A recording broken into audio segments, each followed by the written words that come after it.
Oke, ini video untuk lab keempat yang berjudul User Authentication Identify Aware Proxy gitu ya. Sini ada informasi mengenai apa yang akan saya pelajarin ya. Jadi apa yang akan saya pelajari sini bagaimana menulis dan mendeploy sebuah aplikasi sederhana di App Engine menggunakan Python. Lalu bagaimana cara mengaktifkan dan menonaktifkan IAP untuk membatasi akses ke aplikasi saya. Selain itu saya akan belajar bagaimana gitu mendapatkan informasi identitas dari pengguna dari IAP ke dalam aplikasi saya, serta bagaimana melakukan verifikasi kriptografi terhadap informasi tersebut untuk melindungi aplikasi dari upaya spoofing gitu ya. Oke, sini saya langsung saja masuk klik Start Lab. Ini saya akan pakai private browser. Oke, langsung saja klik ini, run ke window, dan pastikan klik term of service jika ada notifikasi ada pemberitahuan. Oke, setelah ini nanti ada muncul harus mengklik term of service-nya, sudah ada muncul info, project info dan lain-lainnya ya. Oke, di sini saya selanjutnya saya akan split agar terpampang jelas. Oke, mungkin langsung saja cloud shell. Oke, di sini cloud shell-nya. Oke, nanti kalau udah terkoneksi, nanti akun kita kan nanti sudah terautentikasi, nanti projectnya akan ada info project ID-nya kalau diatur gitu ya. Jadi nanti outputnya nanti langsung otomatis ada project ID-nya. Sudah terpampangkan ya, ini project ID-nya. Oke, kita langsung saja masukin ini. Kita masukin perintah untuk ngecek akun list yang aktif.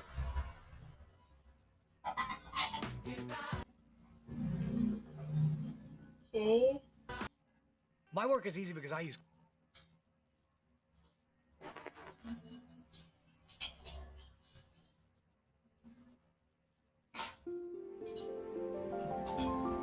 Oke. Setelah itu kita ini ya, masukkan info project ID-nya. Ini sudah terpampang. Kita langsung ke langkah pertama, itu kita mendownload terlebih dahulu. Oke, di sini kita langsung masukkan perintah yang pertama. Jadi di sini kita beri perintah ya untuk unduh kode dari bucket penyimpanan publik. Oke, kita pindah ke folder kode. Oke, sudah. Terus kita unzip. Oke, ini sudah ada. Lalu kita navigasikan ke ini, ke user authentication with lab. Oke, ini sudah selesai. Lanjut ke tab 1 yaitu yang deploy aplikasi dan lindungi dengan IAP. Nah, di sini ini aplikasi App Engine itu standar ya, jadi ditulis dalam Python yang hanya menampilkan nanti hello world aja gitu ya. Jadi kita akan deploy, kita akan menguji, lalu membatasi aksesnya ke tersebut menggunakan IAP, jadi ya semua orang semua bisa akses gitu. Oke, kita langsung saja masukkan perintah ini. Kita sudah ke hello world ini ya, aplikasi. Oke, di sini kode aplikasi tersebut terdapat di berkas main Python. Jadi aplikasinya akan menggunakan kerja web class untuk respon permintaan web dengan konten template. Nanti berkas template-nya tersebut berada di template index HTML, dan untuk langkah ini hanya berisi HTML biasa ya. Jadi lalu berkas template kedua nanti berisi contoh kebijakan privasi dasar di template privasi HTML gitu. Nanti ada dua berkas lainnya yaitu requirement text yang akan cantumin semua perpustakaan Python melalui default yang digunakan oleh aplikasi, dan APML memberitahu Google Cloud bahwa ini adalah aplikasi Python App Engine. Dan nanti di sini kita langsung saja masukin komen ini. Komen ini dia akan menampilkan isi setiap berkas di shell-nya. Oke, ini sudah terpampang. Lanjut. Atau kita bisa membuka editor code shell dengan mengklik ikon pensil untuk yang di pojok kanan atas jendela code shell dan memaksa kode dengan cara sebutnya. Ini yang ini pencil ya. Oke. Dan di sini kita nggak usah ubah apa ya. Oke, langsung kita nge-deploy App Engine-nya. masukkan perintah ini buat update Python runtime jadi Python 39. Lalu kita ngedeploy app engine-nya ke app engine deploy.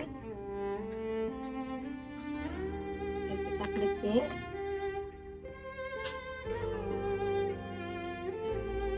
Oke, kita tunggu beberapa menit.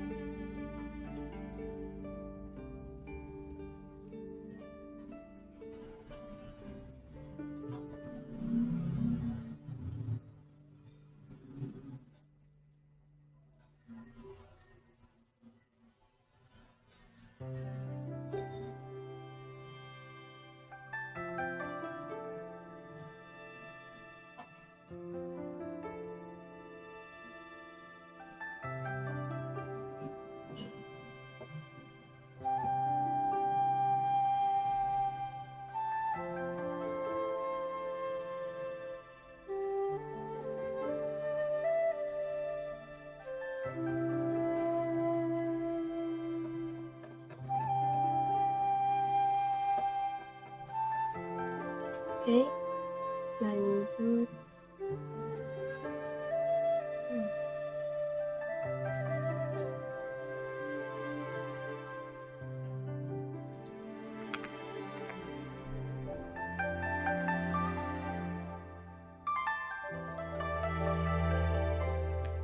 Oke, sini terpampang ya. Webnya udah bisa diakses dan ini sesuai dengan yang di sini. Jadi ada heading, ada description juga di sini gitu. Nah di sini ini tuh bisa di semua nggak cuma di ini aja ya, di username ini gitu. Jadi kita coba di sini.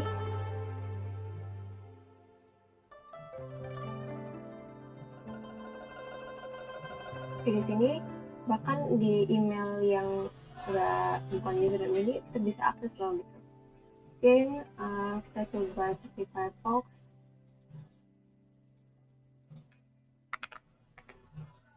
Oke, ini bisa ya.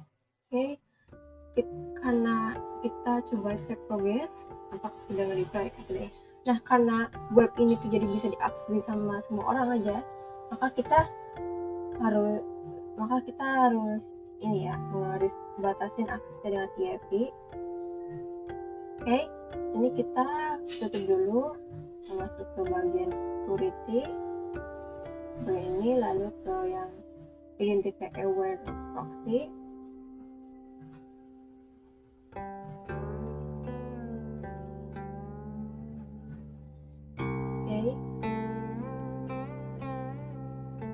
Oke, di sini kita enable API-nya. Di sini kan belum di enable ya. Tunggu. Nah, kita klik nih.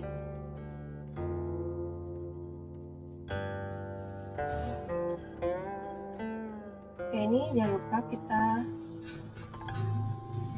klik di sini. Masuk sini, jadi ke API service ya. Ini tunggu agak loading, kita klik get started. Lalu kita masukkan nama ini yaitu EAP example. Dan untuk emailnya ini kita pakai yang kita ya. Saya langsung masukin saja.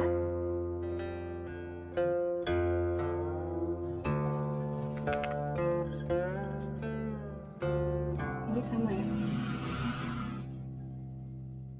Oke, sama. Next, kita pilih internal. Next, yang ini saya masukin kontak informasinya username ya. Ini klik continue, klik create.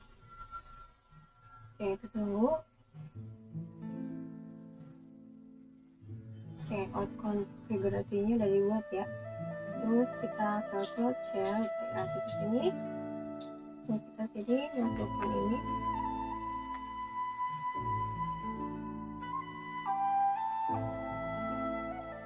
Sudah selesai ya. Kita nge-disable Flex API-nya. Terus kita balik lagi ke sini. Kita refresh.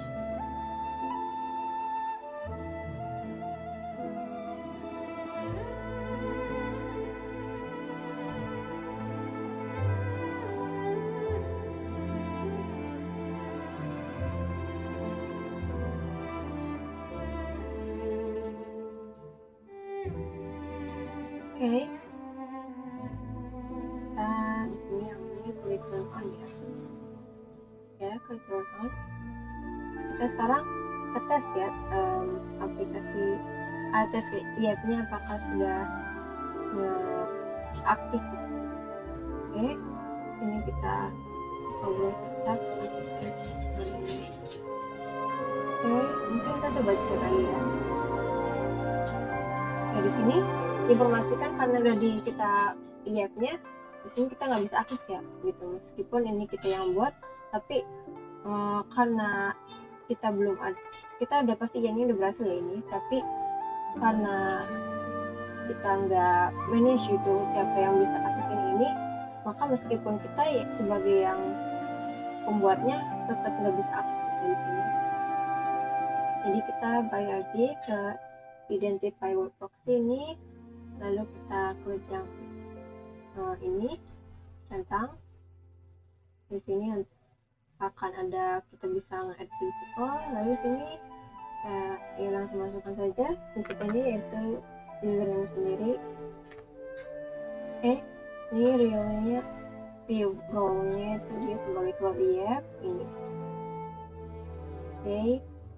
Ini akan cukup makan waktu ya bagian ini.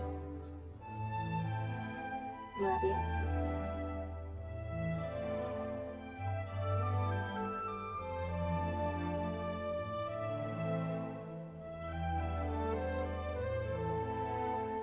Polisinya udah ada di sana.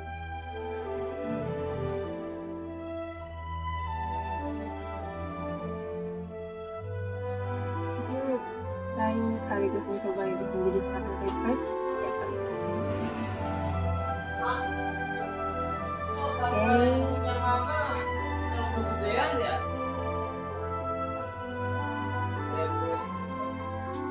Di sini sebenarnya sudah terpotong ya username-nya. Kita coba lagi. Jadi ini masih bakalan makan waktu.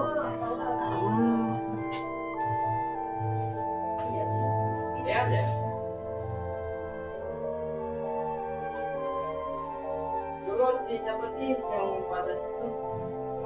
Oh, dia juga susah masangnya. Oke, mari kita tunggu waktunya. Yang buat tempatnya itu.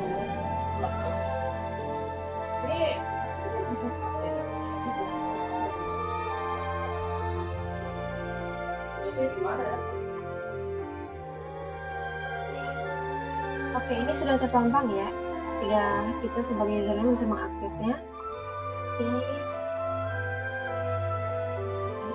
Ini selesai. Sekarang kita tes akses ya.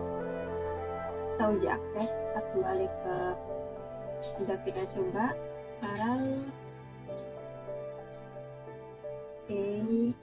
ini kita udah tes akses. Jadi lanjut, tas 1 sudah selesai. Kita langsung ke tas kedua, yaitu kita akses informasi yang aksesnya, yaitu akses informasi identitas pengguna. Ini kita langsung baik ke PowerShell, lalu masukkan copy paste ini perintah. Kita diarahkan ya, yang sebelumnya kita di hello world, sekarang kita ke hello user. Oke. Kita sekarang mendeploy app engine-nya sama, yaitu kita menggunakan Hello Liga 9. Oke, udah.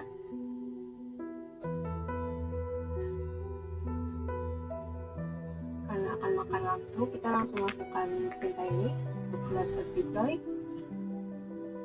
Oke, klik yes.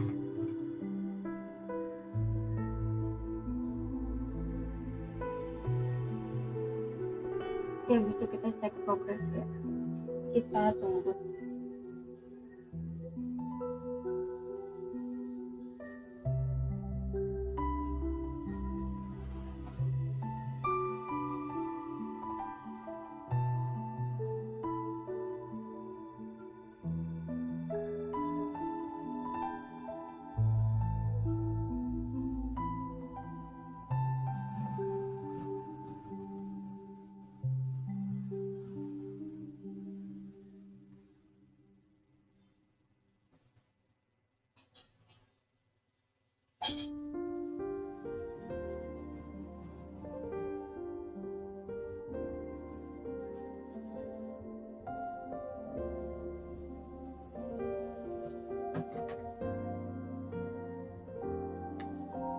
Oke, ini sudah berhasil.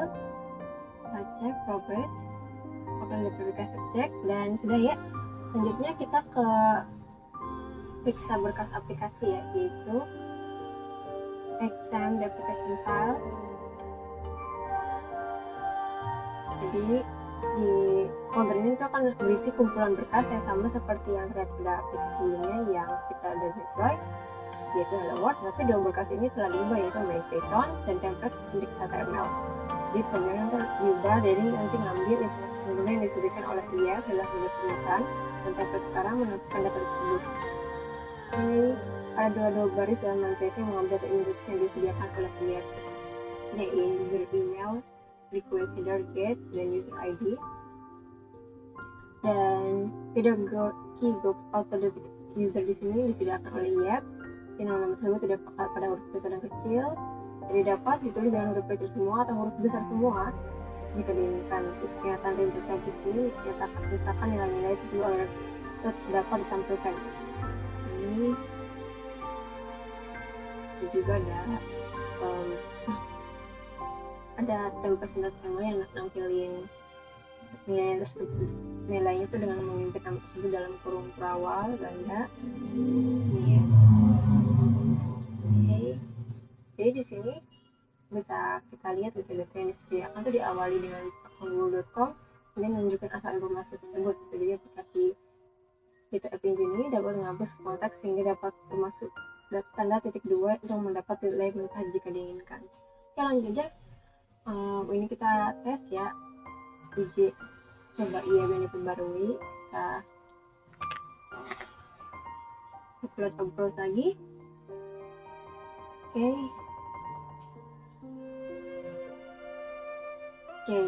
Jadi yang di sini sudah gampang ya. Ada perbedaan antara yang ini. Meskipun linknya sama, URL-nya sama, tapi yang sebelumnya hello world kan jadi hello user. Sini itu gampang ya, ada nama perbedaannya, dan juga kayak informasi mengenai akun Google-nya ini sama ID persistence-nya. Jadi ini adalah step kedua dari user authentication with YAP code lab ya. Oke. Sekarang kita menonaktifkan YAP-nya gitu ya. Jadi jika kita nonaktifkan atau kita mengabaikan nonaktif YAP itu untuk melihatnya gitu. Jadi kita coba lihat sendiri. Klik security lagi. Ini di security kita udah di NDP aware proxy. Kita klik ya, klik turn off. Ini ada informasi bahwa ini akan mempengaruhi gitu ya user. Coba kita cek. Ini none. Oke. Sama seperti yang bagian ini. Jadi informasi mengenai kayak percentage ID-nya dan lain-lainnya jadi none semua. Ini juga berubah jadi none ya. Oke. Ini aplikasinya kan udah nggak ada proteksi gitu, jadi si user bisa ngirim request kok gitu ya, munculin gitu ya. Oke, di sini kita ubah, dan di sini kita ada edit ya gitu. Jadi bagian URL hari ini kita ubah pakai URL yang kita pilih. Oke.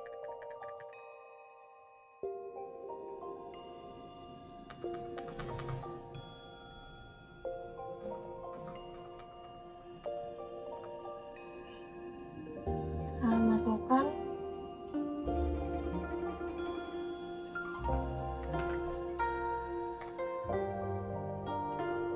di sini ada informasi notifikasi ya, IAP sudah di turn off, but app engine app gitu.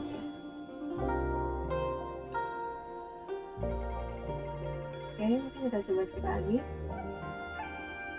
Oke, saya mungkin sama ya sebelumnya.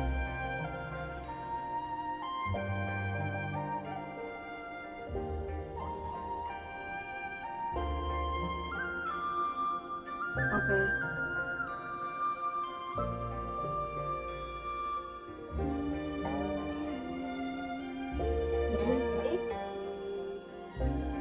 aplikasi nggak dapat mengetahui apakah IF telah dinonaktifkan atau dilewati. Jadi kasus ini di mana hal ini jadi risiko potensial verifikasi kriptografinya ini adalah solusi gitu dari kriptografi. Jadi makanya lantas ketiga, di mana kita langsung saja masukkan ini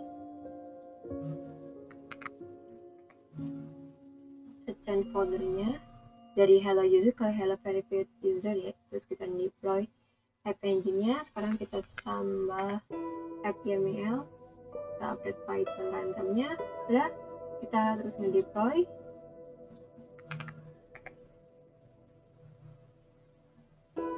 Oke,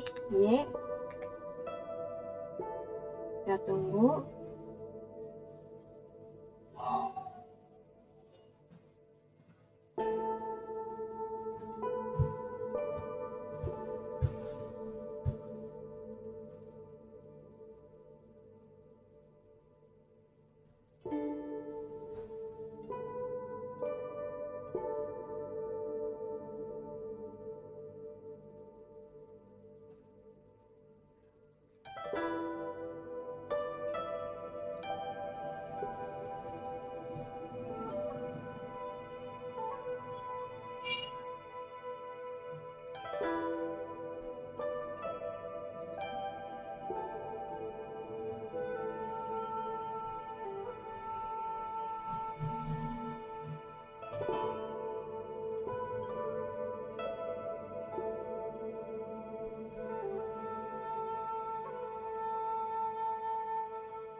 Oke, sekarang kita cek progresnya.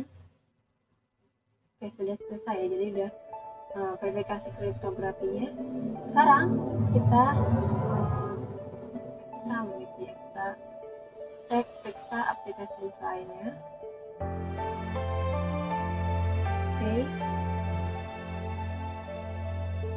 nanti tuh di folder ini nanti berisi set ya, yang terlihat yaitu di hello user dan dengan 2 berkas yang dibuka yaitu dan 1 berkas baru. Di berkas barunya kan out Python yang nanti nyediain metode user untuk ngambil dan verifikasi informasi identitas nanti yang ditandai secara kriptografis. Nanti berkas yang dibuka dalam Python dan template HTML nanti jadi gunain hasil metode tersebut itu. Nah, dari yang belum diverifikasi seperti yang ditemukan pada dokumen tadi juga ditampilkan untuk perbandingan ya. Jadi informasi mengenai periksa gitu ya. Oke, mungkin kita langsung saja ke tes verifikasi kriptografiknya. Kita klik to close app close. Oke, lanjut. Oke, sama ya seperti ini. Oke, ini yang step kedua yang dimana nonaktifkan IF. Nah, di sini yang udah kriptografi di sini terlihat sama seperti tetap non bisa karena memang sudah dinonaktifkan IF-nya. Karena IF-nya sudah nonaktif, jadi nggak ada informasi si usernya seperti yang terlihat tadi non saja kan ya. Jadi sekarang kita turn up on lagi. Oke, nanti akan muncul ya informasinya. Oke, kita tab baru ya agar bisa lihat perbandingannya. Oke, di sini ada perbandingannya kayak email yang verifikasi sama presiden ID yang verifikasi sama sepertinya ya. Oke, kita bisa lihat ya emailnya udah di akun boycott juga non-prefix.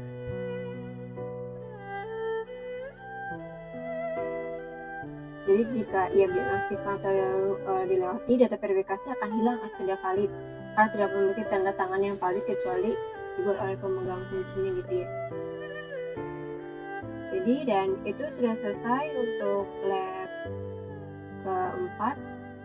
Jadi Opang lihat ya yang kalau IF-nya turn off akan seperti ini, kalau turn on dia akan seperti ini. Oke, semua step sudah saya lakukan, saya langsung akhiri saja dan sudah mendapatkan 100 poin juga. Oke, baik. Ini video untuk lab keempat. Terima kasih sudah menonton.